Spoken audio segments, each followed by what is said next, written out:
What's going on, and welcome back to the channel.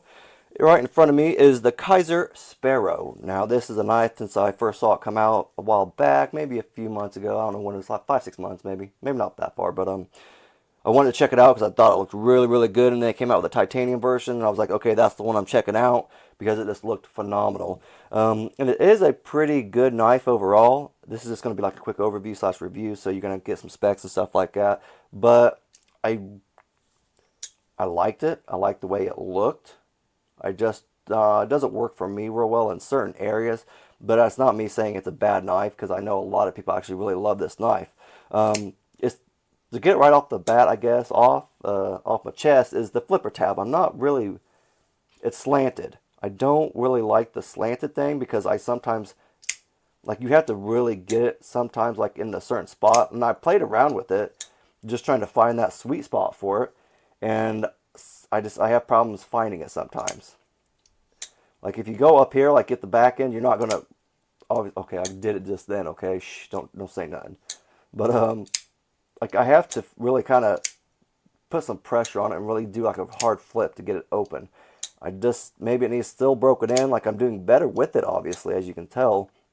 But it's kind of I feel like it's not so much smooth and easy, I guess, is what I'm trying to say. Like, there's knives out there that I've handled that operate a little smoother with that flipper tab. And, like, I do like it's not a big flipper tab. Like, it doesn't stick out, which I think that's what they were trying to go for.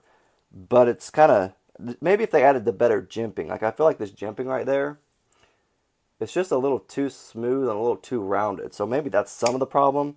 But, I don't know. That's just me. That's my preference on it. I like a little more, like, aggressive on it. Overall, the top is not bad though. It works pretty well at the top. Like I've kind of been using it, like I said, and it's not bad. It's a little rounded too, it feels like, but it works. So it works. Kind of get you a close up of it. So it does have enough jimping.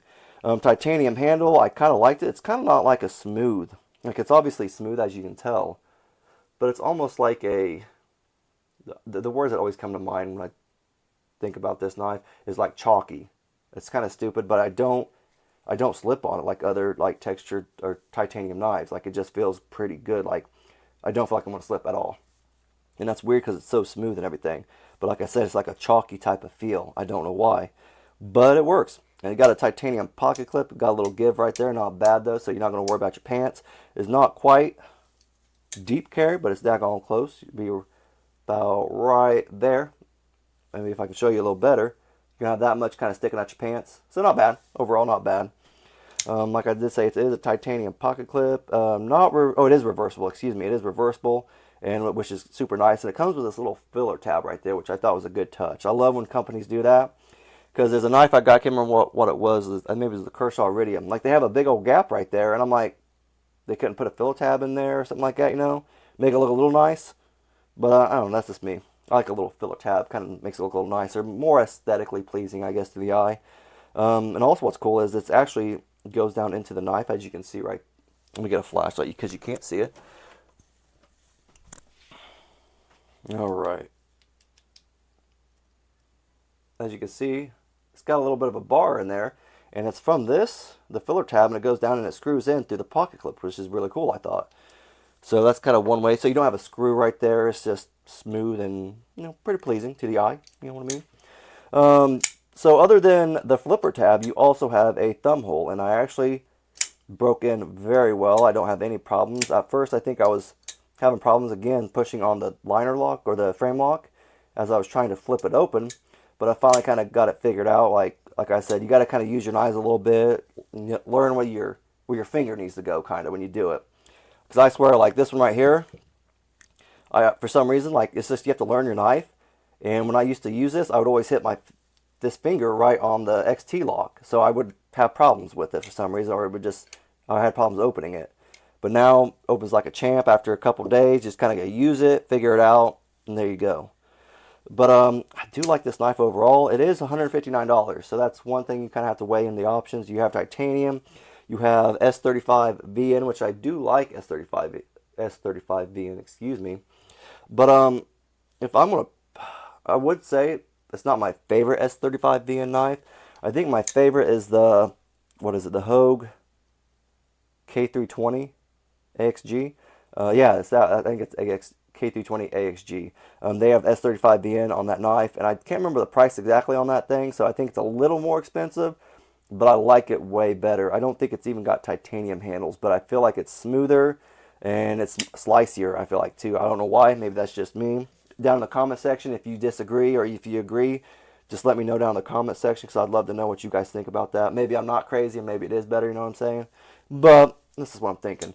What else is it? Let's get a length for you real quick. Let me find my trusty little measuring tape. So the overall cutting edge is about, we're going to go with about 3 inches. Yeah, I would say 3 inches for the cutting edge. The overall length is a solid 7.5, so it's not too bad. Let's get a weight real quick to you while we're at it. So it's definitely a more compact carry, as you can see in my hand. It's not bad at all. Like if you have smaller hands, you're good to go. If you have large hands, you still got a little bit of real estate right there. You have the flipper tab right there to keep you from going up on the knife. It does have a small sharpening choil right there. Obviously not a choke up choil because you're not going to want to do that because that'd be kind of stupid, right? But not bad though. So it looks like it'd be all right to cut, or not cut, but sharpen and everything. Let's get a weight real quick for you though. Maybe if it ever turns on. There we go. Let's try it out. 4.0, so not too shabby. Not too shabby. Again, it's titanium, so it's going to weigh a little more and stuff like that. I don't know if I told you it's $159 from White Mountain Knives. I'm sure it's obviously elsewhere. I think I saw Blade HQ have it also. And I don't know if they're still in stock, though. I know they were on White Mountain Knives when I did the video, so by the time it's released, I'm not quite sure, obviously.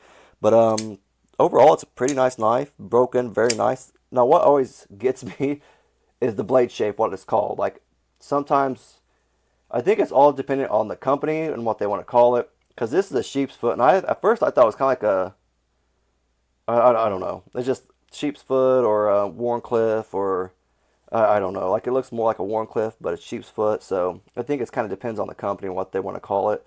Maybe it's because it's got a belly in it. Maybe that's why. I don't know. But overall, it was a great cutting knife. I didn't really use it on a lot of stuff because it's a loner, but it cuts really well. It stays sharp. Can't really say too many bad things about it except for that daggone rear flipper tab. But that's about it. But you guys have any comments about it or anything like that, or any? Let's check the screws out real quick for you. I did not check the screws. I think I did in the first impressions, but I cannot remember. But I thought it was T6, obviously, on your frame lock right there. So frame lock, T8 right there, T6 on the pocket clip, and T8 everywhere else. So it's not too shabby. Yeah, everywhere else. But looks good overall. I just don't really care for the flipper tab. It bugs me. I wouldn't buy this just because of the flipper tab, and that's just me. Like, obviously, I know a lot of people still rant and rave about this knife, and they still like it, which it is still a good knife. That flipper tab gets me, and I have problems with it sometimes. But it does. Oh, one also thing is the pocket clip. I remember I said I felt the pocket clip in hand, and I definitely still feel it. Like, I thought maybe I would just get used to it, but I definitely feel the chunky thing in my hand. I don't know if it's because it's higher up, I feel like, on the handle. I don't necessarily know. I just don't know what it is. But I definitely feel it in hand, and that kind of bugged me a little bit. But that's really the two things I got is the pocket clip being right where it's at in my hand, and the rear flipper tab. Other than that, though, it's a nice knife. I love the way it looks. I love that titanium, the gray titanium, the way it looks. Like it's like a chalky look and feel. But that's all I really got. If you have a comment, leave it down in the comment section. If you guys liked the video, just leave a thumbs up, please. I greatly appreciate it. Thank you.